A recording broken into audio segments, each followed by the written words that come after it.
Hi everyone, welcome back to Art of the Part. In this video, we're going to continue on with our business card holder case study.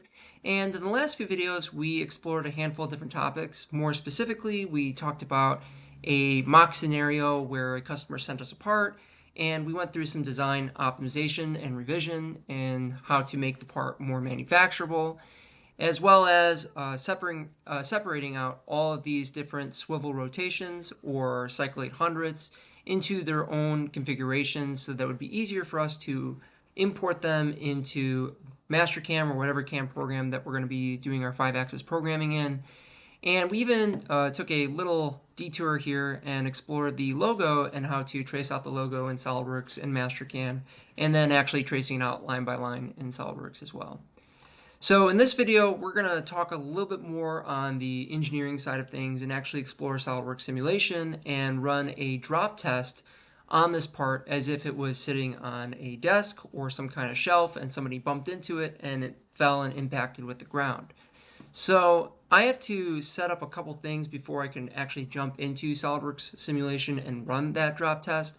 First and foremost, and this is just my opinion and experience dealing with finite element analysis studies, is that I don't necessarily want to include logos or text in with the part that I'm actually testing. So what I've experienced before is that these areas will not mesh properly when it is actually being meshed into a FEA study, or it just might try to create like points of singularity where this like tip of the M is receiving the most load for whatever reason, or in the back here, the tip of this point of the logo is receiving the most load. And that's not truly accurate to what is being tested.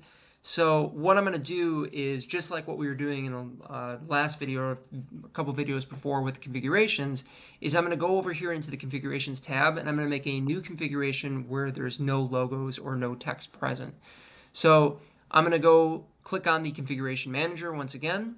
Down here in the blank space, I'm going to right click and I'm going to click add configuration. And I'm just going to say no text or logos. And then I'll hit the green check mark.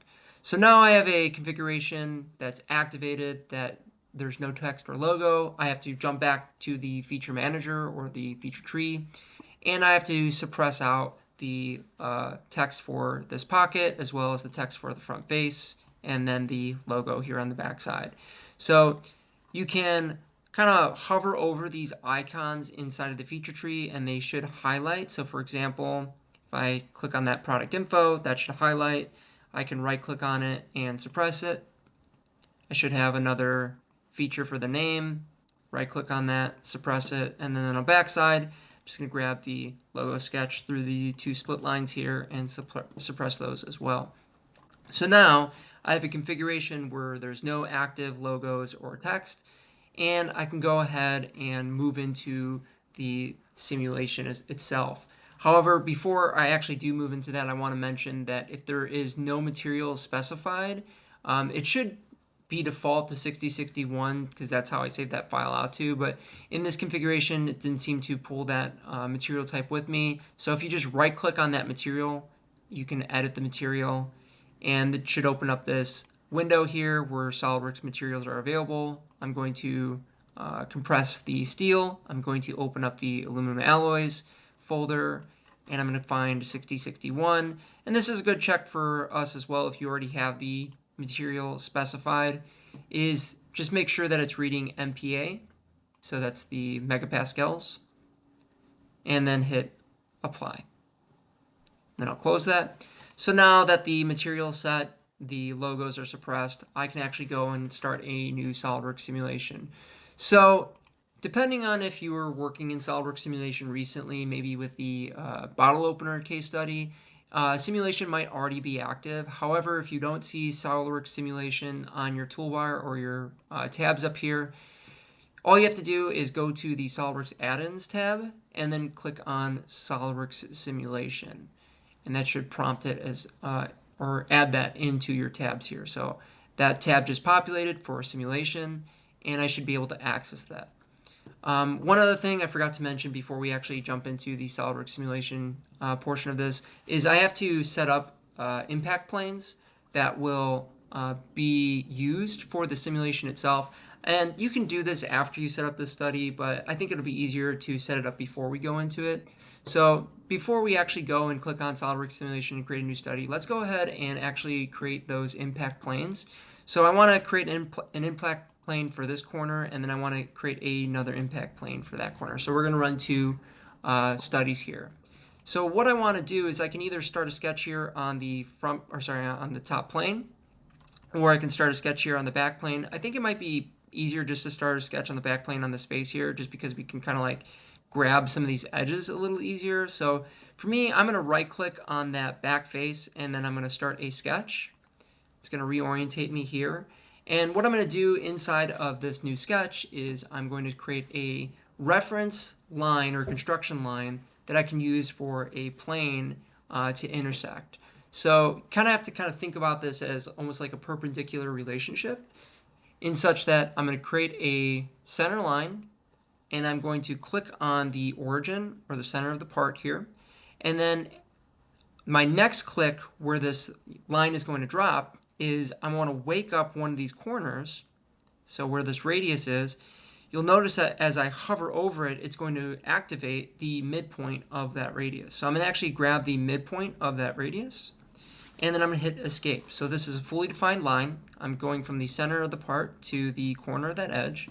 And depending on if there's like a direction or an orientation that your part is actually going to fall, you might want to adjust this a little bit differently. However, with this part, I'm just going to keep it simple, and I'm just going to go right to the midpoints of these edges. I'm going to now use this point and this line as the references for the plane that I'm going to set up. So after I've drawn this one line, I'll jump over here to the Features tab. And inside of Features, I'm going to locate the Reference Geometry icon. And under Reference Geometry, I have to exit the sketch first. Jump over to Features. Now I'll click on Reference Geometry. And then inside of Reference Geometry, I'm going to click on Plane. And the plane is going to ask me for a couple of different pieces of information. So I can grab on points, lines, edges, things like that, and the plane will actually project accordingly. However, I want 2 points of reference here. So what I'm going to do is I'm going to actually reference the point or the end point of the line, as well as the line itself. So like I was saying, you got to kind of think about this as if it's like a perpendicular relationship. So right now, I'm grabbing tangency with that midpoint of that arc there by using these relationships based off of that line. So I'll hit the green check mark. If I wanted to, I could actually rename this plane, and the plane will update accordingly. So this is the back corner. So if I wanted to, I could click once on that plane in the feature tree, and I could rename it. I could name this back corner. And you'll actually see that the plane will update accordingly with its name there. I have back corner on that plane. So we'll do the same thing, and we'll just make another line and another plane for the front corner. So I'm going to start another sketch on the back side here, and then we'll use the center line, and then we'll click on the center of the part or the origin here, and just like what we did before, I'm going to hover over this edge until I wake up the midpoint of that arc or that radius. I'm going to hit escape, and this time I'm going to remember I have to exit out of the sketch to actually place that plane. So exit the sketch. Now we'll go to Reference Geometry inside the Features tab. Plane. We'll grab the endpoint, and then we'll grab that line. So again, it's like a perpendicular relationship. And then I'll hit the green check mark. And again, if I wanted to, I could rename that plane. So I could click once on that plane in the feature tree, and I can name this front corner. Okay, so I have a plane for the front corner and a plane for the back corner. And these are our simulated impact points. So this is going to be the ground. And we'll run the 2 studies on each one of those corners and see how this part reacts to that drop. Okay, so as I was saying before, if you don't have SolidWorks Simulation already active, you just go to the SolidWorks add-ins. You can either toggle it on or off by clicking on SolidWorks Simulation. However, if you already have simulation activated, We'll go and click on New Study once we click on the Simulation tab. So New Study here. And we have a whole variety of different studies that we can choose from. The one that's going to be relevant to us for this exercise is actually going to be the drop test. So it's under Specialized Simulation. So we'll click on Drop Test. We can name the drop test. So for instance, I can name this front corner, and then we'll create another test for the back corner, and then we'll hit the green check mark. So right now I'm here in the front corner, and I'm just going to zoom out a little bit. Okay. And we would just want to make sure that our material is applying. So if I hover over this icon, where it's almost like a twisted up pyramid here, you can see that if I hover over it, the 6061 T6 is still applied to it.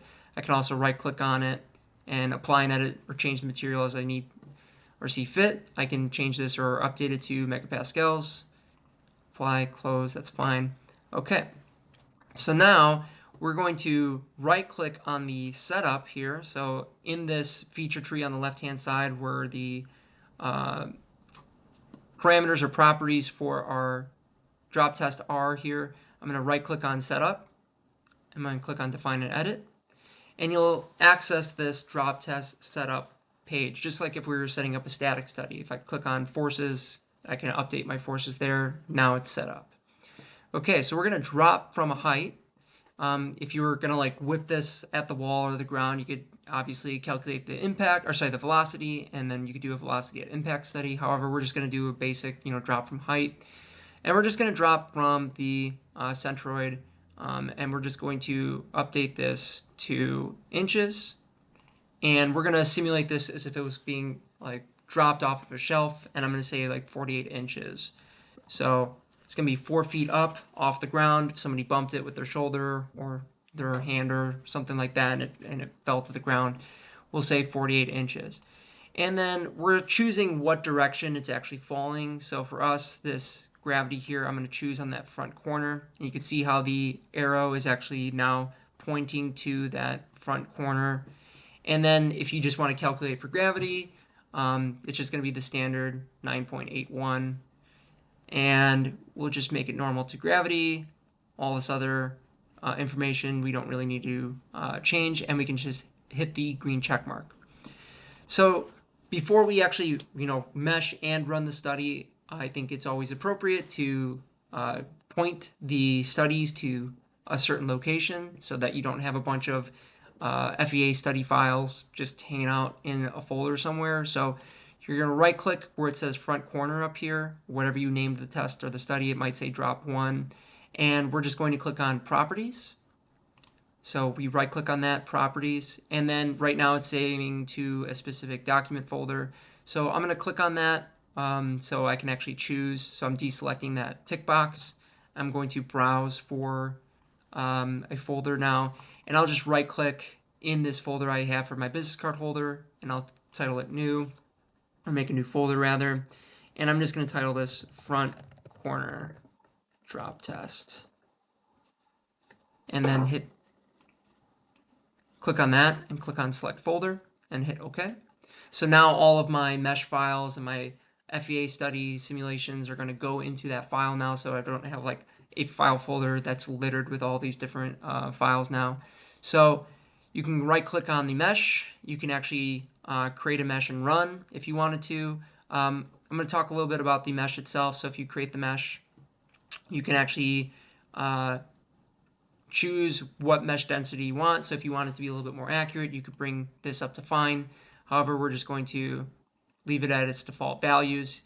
Likewise, if you had something that was just a little bit more complex in geometry, you can go here to mesh parameters, and you can change it to a blended curvature-based mesh, or maybe a curvature-based mesh, or a standard mesh. The blended curvature mesh is where it defaults to, and I think it's pretty good there. You can also go in advanced, and you can have it mesh quality high, draft, so on and so forth. But if you just leave this alone, it should be good. I just wanted to talk about it in this video since I really didn't get to talk too much about it with the bottle opener case study, and then I'll hit OK. So we'll see this update. It's meshing out for us, and this is kind of like what I was talking about. If you had your text or your logos here, all these triangles would then be more centrally located, and tightly packed here, so it might cause some errors with your study there. All right, so I should be able to run this now. So I can either right click on the mesh and run, or I can click on run study up here in the SolidWorks simulation. And I'm just going to run this study. So all these files now, I can actually open up my business card holder here and go to the front corner. You can see how many files are being populated in real time right now. So there's 32 items that are being exported. And then one thing that I've actually experienced dealing with like networks is that you can actually trip crypto. So if you have some kind of data protection on your system, so because there's so many files being generated, then compressed down into a single mesh file for the study, you can actually kind of trip crypto that way. So just keep that in mind. If you wanted to, you could have that file folder open in the background and see how these files are processing. So this is going to take just a second here. You can also click on more, see what is being calculated currently. And I'll open up that file when the test is done, and I can show you how many files those 32 got compressed down to. I've seen it where like I've had hundreds of files that are being processed in the background, and they kind of get compressed down into 8. So that's kind of where tripping that crypto can happen. All right, so we're about 75% done.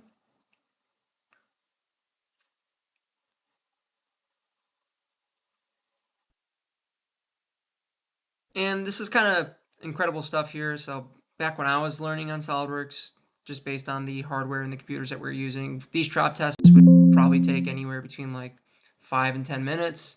And you can see that got processed there in about 1 minute and 30 seconds. And we can actually see results pretty quickly. So just like how we were talking about with the refining finite element studies with the bottle opener case study, I'm actually going to refine some of these details as well, so I can update it and get a more accurate view here. So if I right click on the table here on the right side, I'm going to click on Edit Definition. And inside Edit Definition, I just want to make sure that this is reading in megapascals. I'm going to go to my chart options. I'm going to change this from scientific to general. And then I'm going to show my max annotation. And then I'm going to hit the green check mark. So you can see that we're getting really close to the tensile strength of this part, because it's, or the yield strength rather, it's 275. So if I wanted to update this, the max value right now is 261. I can click on that 261 up here in the graph here, change that to 275, and I can see a more accurately updated heat map. So we can see that from that front corner, if it was dropped, it would still survive. I'm sure that there would be some denting or some damage there, but it wouldn't actually like crack the part. So we're going to do the the back corner now and see if it will break or if it will create a stress fracture, because we have another piece of geometry here to consider. Where this was solid, now this is kind of slotted out. So if we wanted to, I could copy a SolidWorks simulation study by right-clicking down here on the bottom where it says front corner. So it's actually populating these studies down here on this bottom tab here. So if I right-click on front corner and I click on copy study, I can actually source it, and I can say pull from that front corner. And now I'm going to make a new study name, and I'm going to name this back corner. And it's asking us what configuration to use. You're going to leave it at no text or logos. And we're going to hit the green check mark. So now all I have to do here is I just have to update where the files are going to be directed when the simulation is running, as well as what plane that we're going to be using for this specific study. So if I right click on setup once again, define and edit, so it's pulling from that front corner. This is as easy as selecting this pink box here and selecting the back corner, then hitting the green check mark. And then I'm going to right click on the back corner study, and I'm going to go to properties, and I'm going to choose a new folder here. So instead of it going back into that front corner drop test, I'm going to right click new folder. I'm going to entitle this back corner drop test, and then we're going to select that folder and then hit OK. Do I want to copy the result files? I typically hit no on this because I don't want to run into the same thing that I was talking about with crypto where I'm deleting more and more files. So I'll hit no. I'll just let it create its own set of files. And I'm going to now just right click on mesh, and I'm going to simplify this all in one click now. And instead of going through and creating mesh and then creating a run, I'm actually going to mesh and run at the same time. So I will mesh and run. We'll see how that's going. And like I said before, I want to show you how these files get compressed down. So there were 32 files before in that last study for the front corner. You can see how they got compressed down here into 17 items. So it actually makes pretty quick work of compressing down those files down into a streamlined process here. And I'll go over here to the back corner as well. So you can see that once again, it created 32 files. So by the time that this is done running, it should actually process these all down into 17 files there. All right, and then I'm going to hit more here, and about 30 seconds in, and it should take about another minute or so.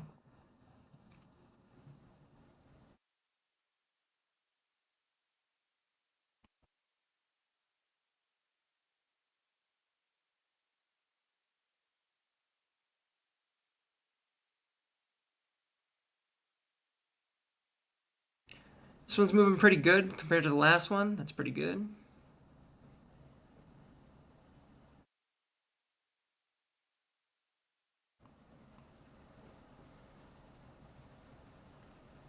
So again, we're about 75% of the way through it. See if this one finishes before that minute 30 mark.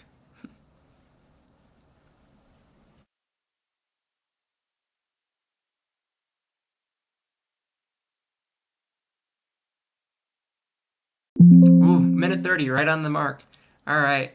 So this is actually showing a little bit worse of the impact zone there. However, we haven't reached that yield strength yet. So we're still at 268.